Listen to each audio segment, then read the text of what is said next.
The new day, it's a new dye experiment, and I'm probably allergic to that, so we're gloved up. The pollen count is unreal.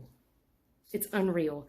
So I'm gloving and masking and everything, even though it's not sunny or windy outside, but I will itch myself to death and get hives. So anyway, my neighbor, even though I already stole 40 last night, my neighbor said that I could take a bunch of his dead loquat leaves. So I'm going to go rescue some loquat leaves, which we can make dye with. Hooray! Here's my neighbor's loquat. We are going to take some leaves. Oh, it's already got loquats on it. That's nice. Also, when being a responsible harvester, it is good to take leaves from farther out from the base of the tree where it's not naturally mulching itself. And it's also good to not take the leaves at the end of the season because the bugs nest in the leaves all winter, and I am of a strong believer in leave the leaf. So be a responsible forager. I took just a few green leaves that were like near to falling off because we can use those in our steam printing. So those I'm going to take out so that they stay moist, and I'm going to put them in a baggie in the fridge so that they stay moist until Wednesday when our steaming supplies get here. The sound you are hearing is my kettle, which we are going to use to do a solar dyeing experiment. The solar dyeing experiment will involve us just leaving this outside in the sun. I have chosen a local plant for this, which is loquat. It's not local to here, it's local to my house, meaning it's next door. So we're going to take dried up loquat leaves and fill them as far as we want up in here. We're going to pour some boiling water over it to activate it. That's filtered water. And then we're going to fill the rest up with cold water once we've activated the leaves. And then we're going to put some fabric in it, and we're going to leave it outside and see what happens. So I'm going to mark down the weights of the stuff I use as we go, and I will check back in. Okay, so we learned that these do not weigh very much because this is only about 35 grams, and it's a whole bunch of leaves. So we're not going to put too much fabric in the jar, as I don't know how much dye that will extract, and there's not a ton of people doing scientific experiments on loquat leaves. So let's see how it goes. So I just added some cool water and I smashed it around with my wooden spoon, and you can already see some color releasing. So I've just got a little bit of fiber because I don't really know what gram weight I should be doing for this, but oh, look how pretty that is. I saw some people getting like these amazing peaches. I'm not going to put any yarn in here because, dear God, it would have to fight for life amongst the sticks and stuff. And these were surprisingly hard to rip up. Like, I feel like I have something pokey in my finger. Scissors were not helpful. It was better to just rip them. And I couldn't get them smaller, and I wasn't going to destroy a food processor. So I'm trying not to let all the fabric be balled up. I'm trying to get it intermingled amongst the leaves and leaf matter.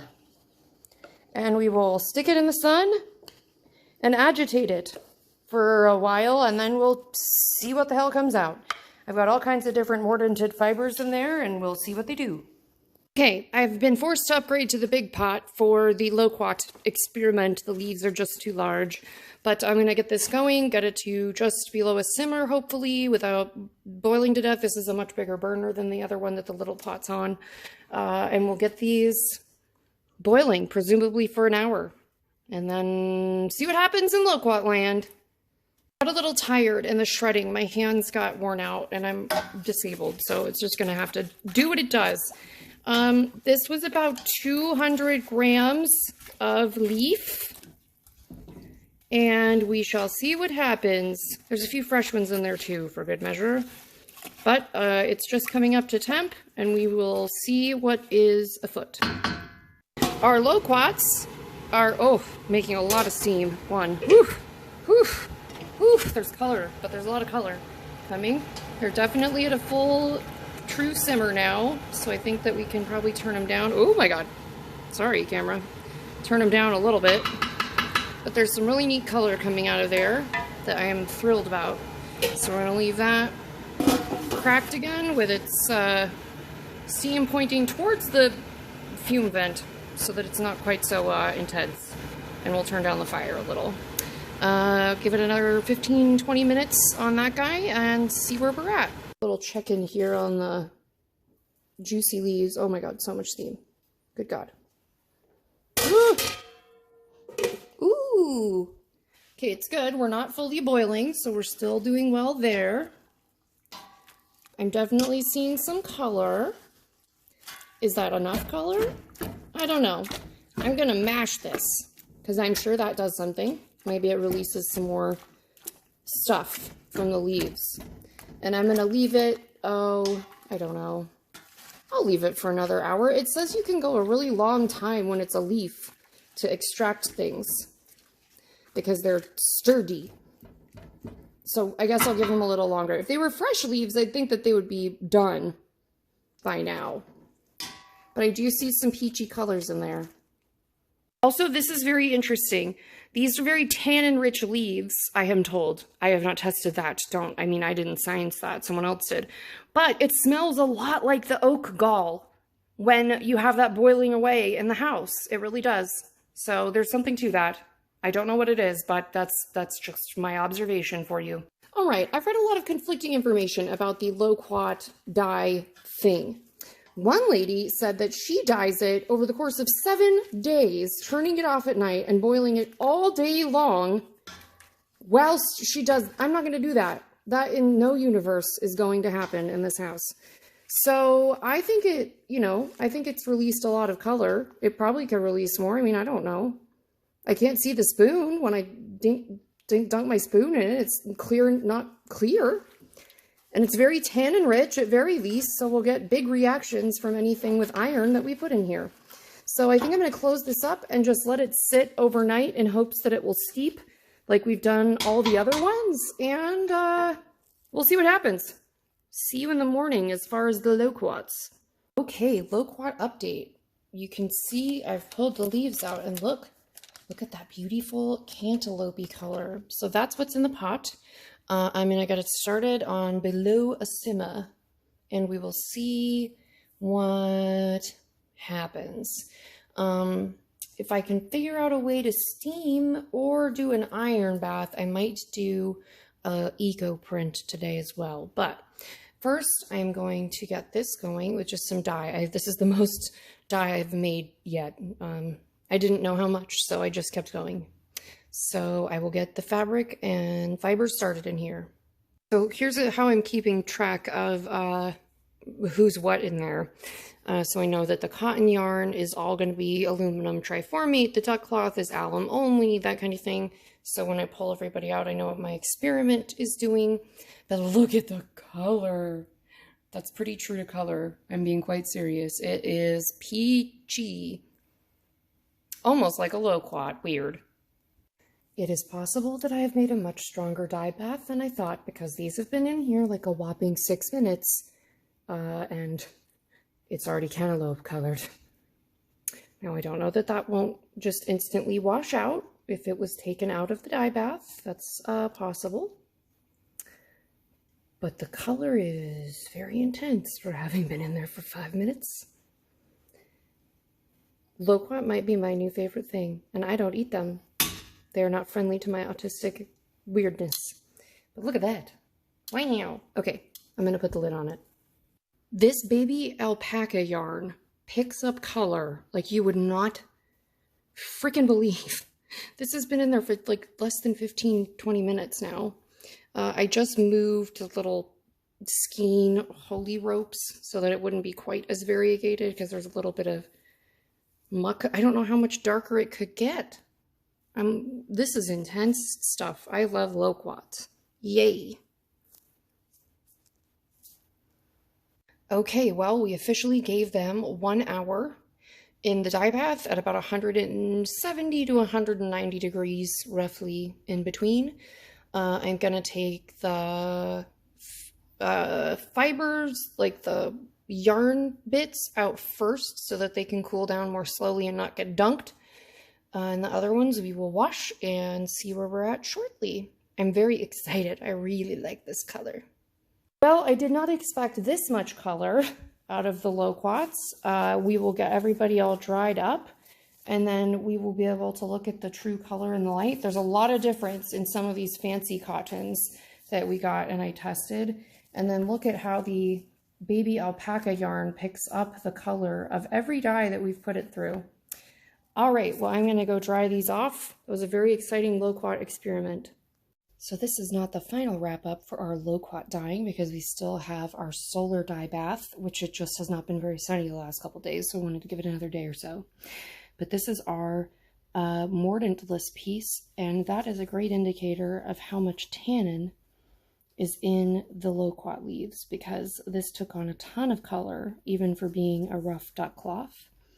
This one, we have 15% alum, again, in a duck cloth. This one, we have 10% oak gall tannins. This is honestly a little bit darker muslin, but this is one of our fancy cottons. And it was bleached white before it came. And so it took on a much lighter peachy color, which is really lovely. And then we have the aluminum triformates. And again, this one took really beautifully on the linen here, really dark. And then here on, again, another one of the fancy cottons that was just done in the aluminum triformate. It's a really rich color, but it's still quite a bit lighter because it's on a bleached color. So there's no natural color that the fabric can turn. And then these ones are 10% oak and 15% alum.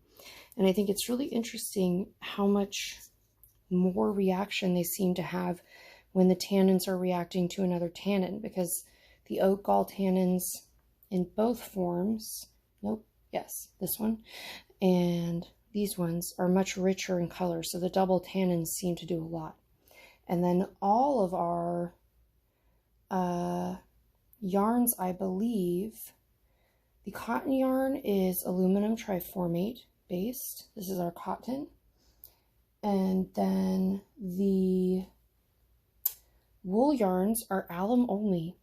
And I find that pretty amazing because the alum only going into the merino wool is totally different than it going into the baby alpaca. That baby alpaca wool just soaks up color.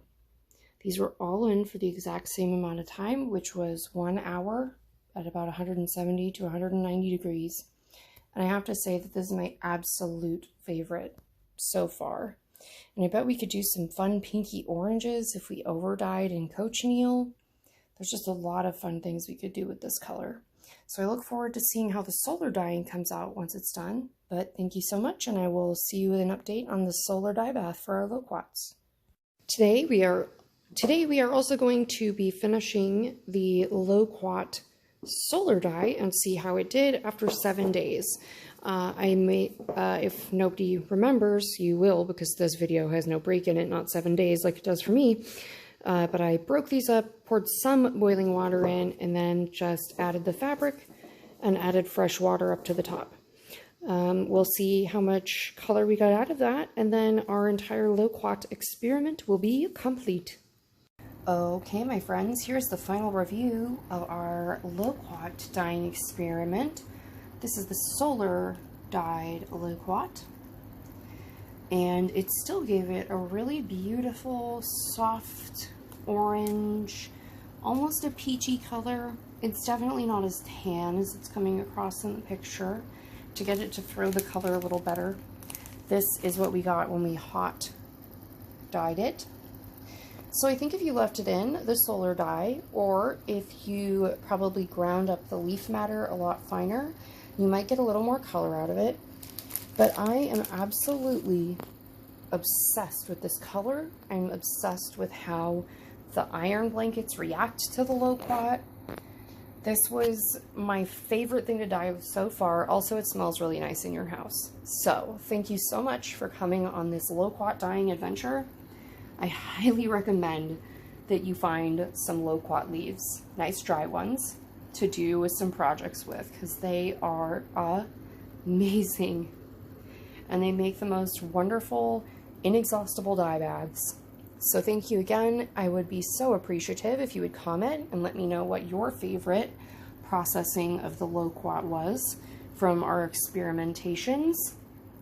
And I hope you really enjoyed this video, and you do me the honor of giving me a like or subscribe. If I have earned your subscription, I would be very grateful, as I am trying to make it in the world as a partially disabled artist. Thank you so much, and I'll see you in the next experiment. Bye!